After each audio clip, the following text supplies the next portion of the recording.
La conquista de la Copa Libertadores de 1982 cortó una larga racha de 16 años sin sonrisas, pero casi no existía el tiempo para el festejo prolongado.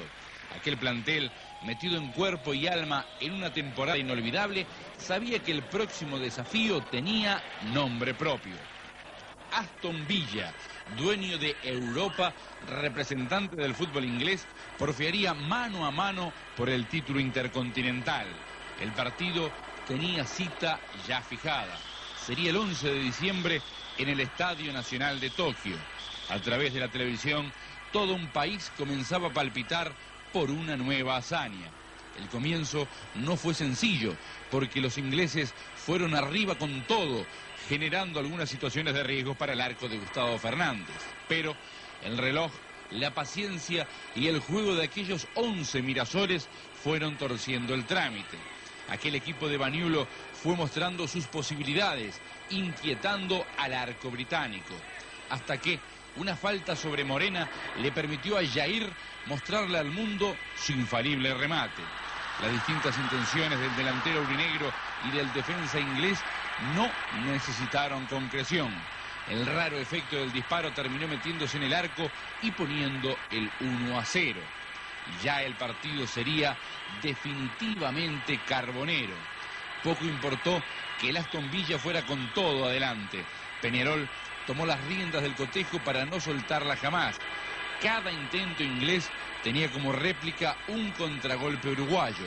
Así, una y otra vez, sabiendo además que una sola conquista no es diferencia suficiente, tratando de asegurar el compromiso en el momento justo, buscando, llegando, a veces fallando, pero siempre con el dedo en el gatillo.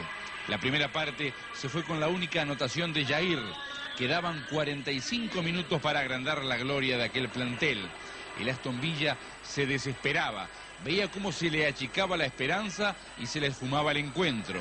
Era golpear y no encontrar, hasta que apareció el instante definitivo, el que bajó el telón de una obra espectacular.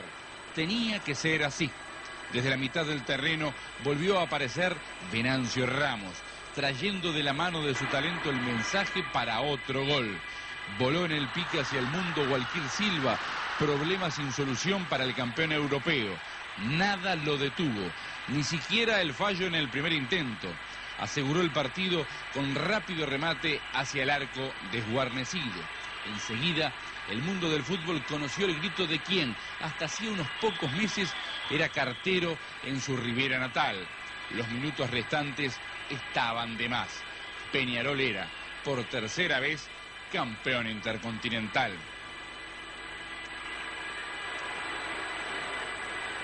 Y entre las cosas que recordábamos más, era el caso del Centrofóbal, un gigantón que había ahí malísimo, eran malos, ahí se agarró a cuerpazos ahí con Olivera, a aguantar el chaparrón. Y quizás sin querer, yo no defendí como debía haber sido la defensa del mejor jugador de Peñarol en ese momento y del espectáculo. Para mí, lo decía en aquel momento, y lo reitero siempre que puedo, que el mejor jugador de la cancha fue Morales, en esa oportunidad. Pero le decía hace un momento también que los japoneses le dan mucha importancia al jugador que convierte, o sea, que mete el gol. Los aurinegros seguían de festejo en festejo. Se transformaban en el primer equipo en lograr 3 veces el ansiado trofeo. Las manos de todos buscaron ansiosas aquella copa que tanto trabajo había costado conseguir. Peñarol se hizo dueño de Tokio y el mundo. Las sonrisas y los gritos seguían, pero aquel plantel no se cansaba de dar vueltas olímpicas. Todavía quedaba tiempo para otro título. Es que la oncena de Alternativa fue descontando puntos a Defensor en el marco del campeonato uruguayo y el certamen volvía a estar a tiro. Tras el retorno desde Japón, aguardaba Bellavista. Noche de barro y goles en el Centenario. Después de un inicio dificultoso, el Mirasol siguió de largo y ganó 3-1. Apenas separaba un punto de la conquista. Quedaba una fecha y era ante Sudamérica. Jornada de verano y ansiedad en el Centenario. la expectativa renovada en las tribunas. Y por más que el cero no se movió del tablero de la Colombes, Peñarol conseguía un nuevo título. Sencillamente era el cierre de un año espectacular. Pero con el paso del tiempo las cosas irían cambiando. Al año siguiente surgieron problemas económicos. Los aurinegros se alejaron de la pelea en el uruguayo, pero igualmente intentaron en la Libertadores. Hasta el final dieron batalla para retener la copa, dejando incluso por el camino al Nacional de las Estrellas, después de 2 clásicos con victorias. Luego, el Gremio de Brasil cerró las puertas de la ilusión. Empate a 1 en el Centenario. El gol de Morena apenas alcanzó para la igualdad. Había que luchar afuera. El Gremio terminó ganando un partido que no mereció. Peñarol buscó el triunfo hasta último momento. Perdía 1-0, otra vez surgió Morena, pero ahora no fue suficiente. Una jugada aislada le dio la victoria a los brasileños. Comenzaba un periodo de altas y bajas, algunas alegrías a nivel local, pero la Libertadores se fue haciendo esquiva. Hasta debió atravesar por la peor de toda su historia, cosechando apenas un punto en los partidos ante Wanderers, Boca y River. Quizás lo único recordable fue el último gol de Morena, cuando venció a Hugo Gatti en el Centenario. Parecía que pensar en un nuevo trofeo internacional era imposible. El club estaba sumergido en grandes deudas. De todas formas, Peñarol volvió a caminar.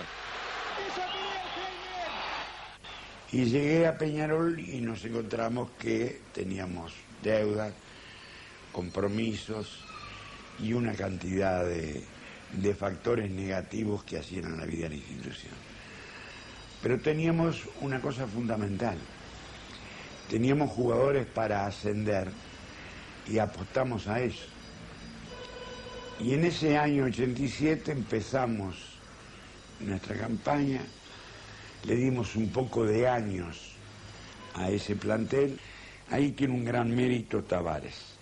Tavares fue el que armó el equipo, porque tampoco teníamos técnico en ese entonces. Era un tiempo nuevo. Pese a los problemas económicos, un plantel joven se las ingeniaba para liderar a nivel local. La experiencia de Roque Máspoli dejaba paso a Oscar Washington Tavares, un técnico joven. Estaba escrito que aquel plantel quería desarrollar su propia historia. El camino comenzaba a despejarse. Ya la Libertadores se acercaba.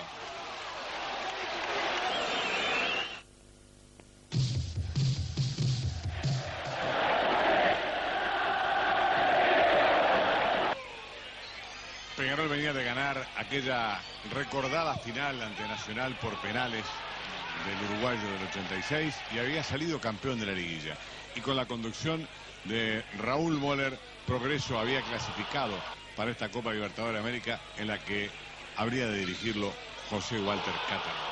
Y aparecía ganando el conjunto gaucho de La Teja. Iban pocos minutos de juego y poca gente también a las tribunas del Centenario cuando Sergio Cid ponía el partido 1-0. Peñarol que se tira arriba procurando llegar al tanto del empate, pero se encontraba con esta figura, la de Añón, que estaba siendo destacado en el arco de Progreso. El equipo que dirigía el maestro Tavares buscaba afanosamente el tanto de igualdad, pero encontraba siempre el escollo en el cuidaballas del conjunto de Progreso en aquella lluviosa jornada del 6 de mayo. Un Peñarol que de esta manera entonces comenzaba a caminar en una Copa Libertadores en la cual pocos podían imaginar cuál sería el final, hasta que aparece encontrar el gol de esta forma.